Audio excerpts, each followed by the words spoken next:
Владата нема да дозволи цените да дивеат. Онаму каде што пазарните инспектори ќе утврдат нелогични поскапувања или неоправдано високи трговски маржи, ќе следуваат соодветни мерки и санкции.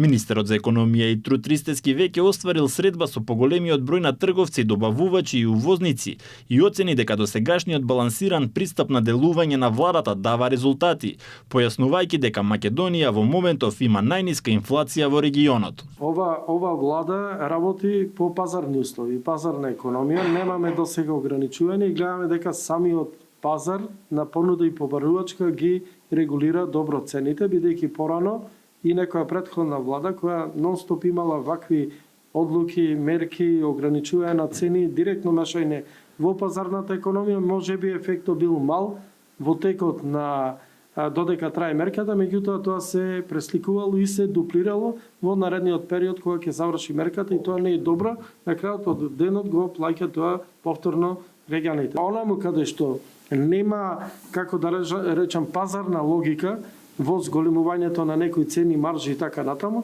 таму ќе реагираме бидејќи не сакаме да прават екстра профити на грбот на граѓаните во вакви тешки услови кога имаме светска економска и енергетска криза.